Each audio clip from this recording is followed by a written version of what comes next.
बायको माहेरी गेल्यानंतर घरात फक्त मी आणि तरुण मोलकरीण होतो. मी एकटा असल्यामुळे घरातील काही नोकर कमी केले होते. तर धुनी भांडी आणि स्वयंपाकांसाठी एक तरुण मुलगी ठेवलेली होती. तिचे नाव होते गंगू.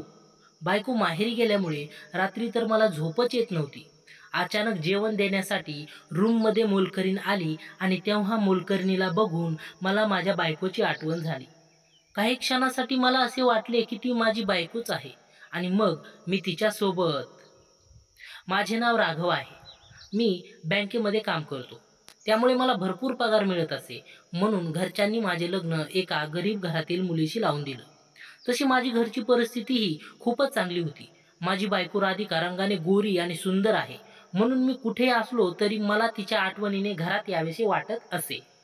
राधिका एवढी सुंदर आहे की मी बँकमध्ये असताना देखील मला तिची खूप आठवण येते. मी कधीकधी दुपारी सुट्टी काढून घरी येत असे. माझ्या बायकोच्या सुंदर रूपामुळे व तिच्या नाजूकपणामुळे घरातील कामासाठी मी घरात काही नोकर ठेवले आहेत.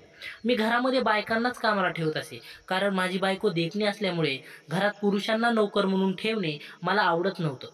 आता जवळजवळ 2 वर्षांनी माझी बायको तिच्या आई बाबांना भेटायला माहेरी गेली. म्हणून मी घरी एकटाच होतो.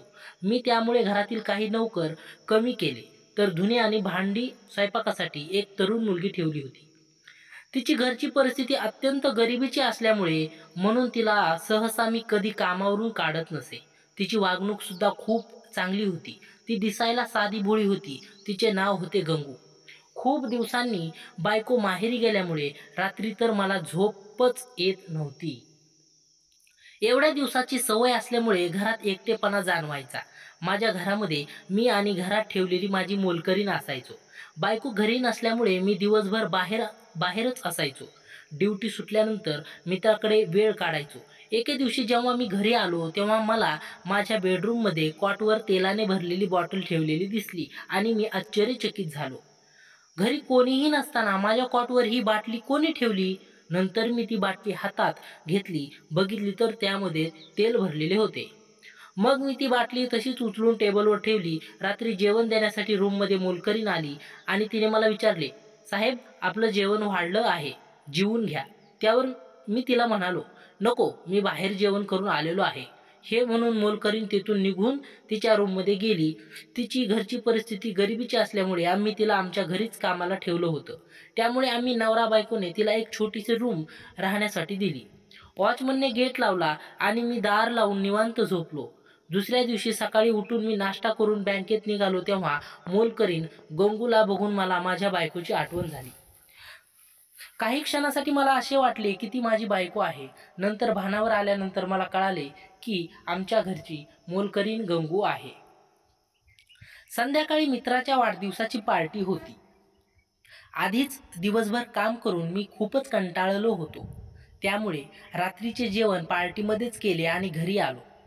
घरात येताच गंगूला सांगून ठेवले की आता रूममध्ये जेवण आणू नको. मी जेव्हा रूममध्ये आलो तेव्हा मला परत तिथे तशीच तेलाची बाटली दिसली. मी फार थकलेलो होतो. मी ती बाटली तशीच उचलून टेबलावर ठेवली आणि झोपी गेलो. नंतर पुढच्या दिवशी असाच प्रकार घडला. माझ्या कॉटवर परत त्याच प्रकारची तेलाची बॉटल मला दिसली.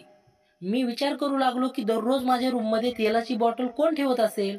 आता तर हे रोजचे झाले होते. दररोज मला एक तेलाची बॉटल दिसत होती. प्रत्येक वेळेस मी ती बॉटल घेऊन उचलून ठेवायचो. जवळजवळ 15-20 दिवस झाले. अलमारीमध्ये बऱ्याच बॉटल जमा झाल्या होत्या.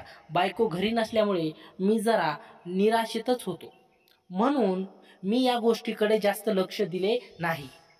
त्यामुळे हा विचित्र प्रकार घडू लागला. एके दिवशी सर्व आवरल्यावर मी झोपायला आलो आणि बघतो तर काय, केळीला तेल लावून माझ्या कॉटवर ठेवला आहे आणि त्याच्या शेजारीच एक तेलाची बॉटल देखील ठेवली आहे. हे बघून तर मला खूप राग आला. मी जोराने वॉचमन दिनूला हाक मारली. वॉचमनला मी या प्रकाराबद्दल विचारले तेव्हा तो म्हणाला, "साहेब, मी गेटवर बंगल्याची राखण करण्यासाठी थांबत असतो.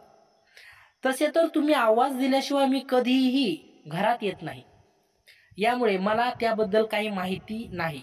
मला माफ करा." असे बोलून तो वॉचमन पुन्हा गेटवर निघून गेला. घरात तर फक्त गंगूच होती. ती तरुणी असल्यामुळे मी तिला अशा बाबतीत काही विचारपूस करू शकत नव्हतो. मला तर असं वाटत नव्हतं की गंगू असे काही काम करेल.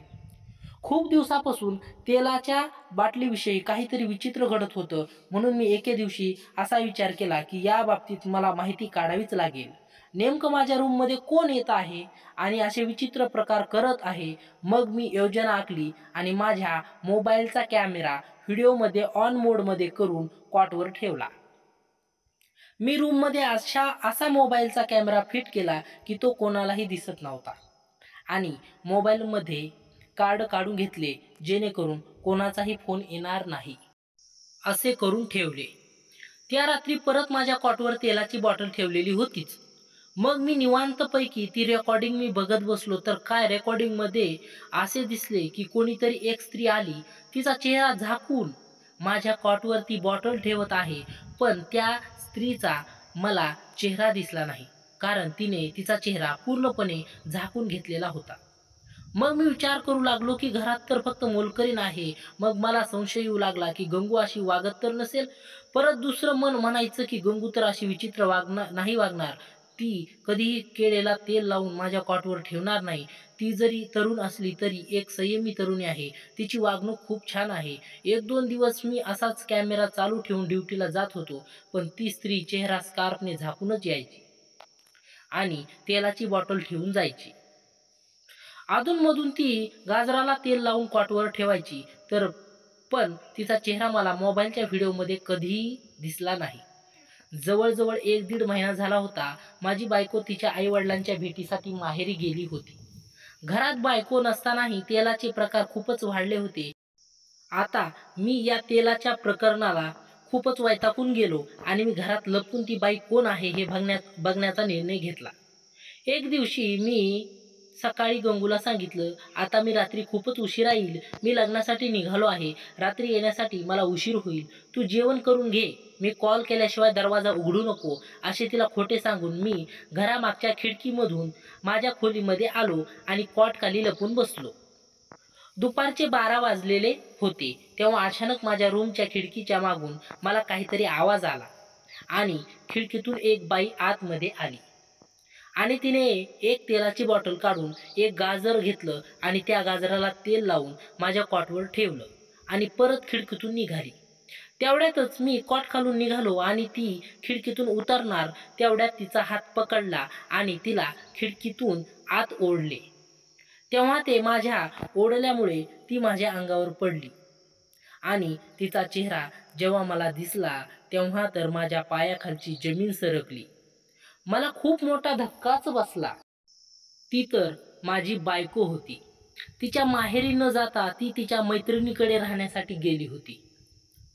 पण चोरून माझ्या रूममध्ये ती बॉटल का ठेवत होती? थोबाडीत मारले व माझ्या बायकोला विचारले, हे काय प्रकरण आहे? तू अशी वेड्यासारखी का वागत आहे? तू तर तुझ्या आईवडिलांच्या भेटीसाठी माहेरी गेली होती ना?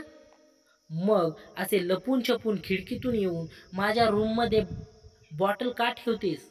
हे विचारल्यानंतर तिचा चेहरा शरमेने लालसर गुलाबी झाला. तिचं सगळं पितळ आता माझ्यासमोर उघडं होतं. आता माझ्या बायकोला सर्व काही खरं सांगावं लागणार होतं. मग ती अचानक रडू लागली आणि ती मला सांगू लागली की लग्नाचे 2 वर्ष होऊन आपल्याला मूलबाळ झालं नाही, म्हणून मी अशी येते आणि हे काम करते. मला असं एका मांत्रिकानं सांगितले होते. मग आम्ही चांगल्या डॉक्टरकडे गेलो आणि तेथे चांगली ट्रीटमेंट घेतली. त्यानंतर फार 1-1.5 महिन्यामध्येच माझी बायको प्रेग्नेंट राहिली. तिच्या चेहऱ्यावरील आनंद बघून मी तर खूपच खुश झालो होतो. माझी बायको राधिका म्हणाली की मी एवढे दिवस माझ्या मैत्रिणीकडेच राहत होते कारण त्यांनी सांगितले होते की त्या कालावधीमध्ये तू तुझ्या नवऱ्यापासून दूर राहा आणि तुम्ही बँकेमध्ये गेल्यानंतर मी माझे काम करायचे. तेव्हा माझी बायको रडू लागली. तिचं असं बोलणं ऐकून मी तिला जवळ घेऊन घट्ट मिठी मारली आणि म्हणालो, अरे जानू, मला तर तुझ्याशिवाय कोण आहे? आता मलाही समजले होते की माझ्या बायकोला माझ्यापासून काय हवे आहे आणि आमचा हा सर्व तमाशा मोलकरीण दारामागून पाहत होती. ती तोंडाला हात लावून हसत होती. ते बघून तर मला खूप शरमल्यासारखे वाटले. त्यानंतर आम्ही त्या सर्व बॉटल जवळच्या डस्टबिनमध्ये फेकून दिल्या कारण मी कधीही असल्या गोष्टीवर विश्वास ठेवत नव्हतो. तर मित्रांनो, अशा सुंदर कथा ऐकण्यासाठी आपल्या चॅनलला नक्की सबस्क्राईब करा.